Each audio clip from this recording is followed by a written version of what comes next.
Monsieur le président, chers collègues, ma question s'adresse à monsieur le Premier ministre. Je voudrais à mon tour revenir sur les événements de la semaine dernière en Essonne, où 2 jeunes adolescents ont été tués à Saint-Chéron, à Boussy-Saint-Antoine, dans d'atroces affrontements de bandes.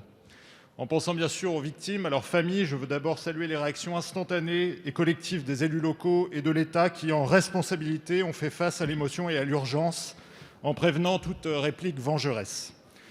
Au moins 70 bandes sont recensées aujourd'hui en Île-de-France. C'est malheureusement un minimum.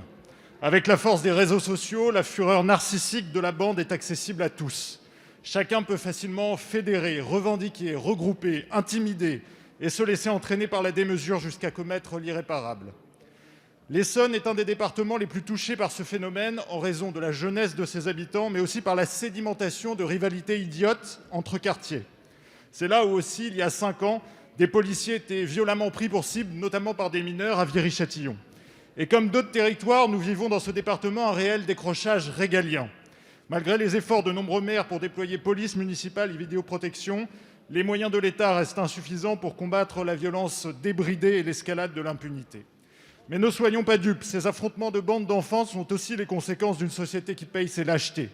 Nous avons trop laissé prospérer l'idée que toute affirmation de l'autorité était une brutalité, surtout quand elle s'exerce sur des enfants qui cumulent difficultés sociales, familiales et scolaires.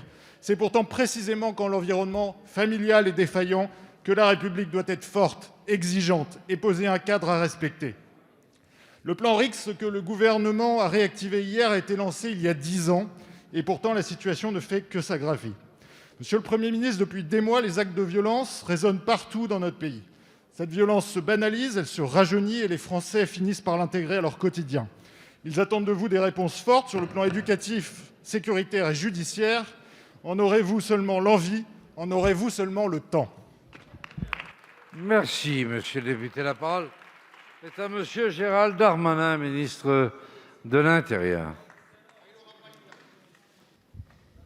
Merci, monsieur le président, mesdames et messieurs les députés. Monsieur le député Reda, comme vous et après Marie Guévenoux, je veux redire l'émotion du gouvernement partagée avec les élus locaux, puisque je me suis rendu, comme vous le savez, avec madame de Montchalin en Essonne.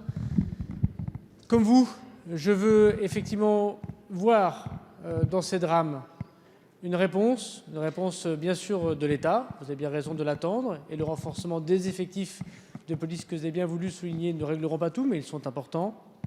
Je constate d'ailleurs que cela se situe tant en zone de gendarmerie qu'en zone police, tant en milieu rural qu'en milieu urbain. Comme vous, je veux aussi noter la grande différence de ce qui se passait en 2010, voire même au début de ce quinquennat. Et si nous évoquons 70 bandes, c'est-à-dire 95% de ce que nous avons constaté sur le territoire national se déroule en Île-de-France, un phénomène très francilien, nous pouvons constater désormais que ce n'a plus rien à voir avec ce qui s'est passé il y a 3, 5 ou 10 ans. Souvent, ce sont désormais, vous l'avez dit vous-même, de jeunes enfants, 10, 11, 12, 13 ou 14 ans, qui, tard le soir, pour des raisons parfois très futiles et qui n'ont rien à voir avec la guerre des territoires pour la drogue ou pour les armes, ce qui était encore le cas il y a quelques années, pour des motifs très futiles, de mauvais comportements dans les transports en commun, un regard trop appuyé, sortent un couteau, un opinel, et vont planter, assassiner une autre personne de leur âge. Et à ce titre-là, monsieur le député, vous l'avez dit vous-même, il ne s'agit pas qu'une réponse policière ou qu'une réponse de justice. Il s'agit aussi de l'autorité parentale et de la façon dont la société prend en main un certain nombre de dispositions pour rappeler cette autorité parentale. Et deuxième sujet, il s'agit aussi de petits trous dans notre raquette. Et nous l'avons vu avec le ministre de l'Éducation nationale et le ministre de la Justice, notamment dans la continuité de la réponse pénale, parce qu'à moins de 16 ans, vous le savez, et c'est bien heureux, il n'y a pas de garde à vue de 48 heures, et les interdictions de paraître ont du temps à se mettre en place. Avec le garde des Sceaux, nous proposerons au Premier ministre des solutions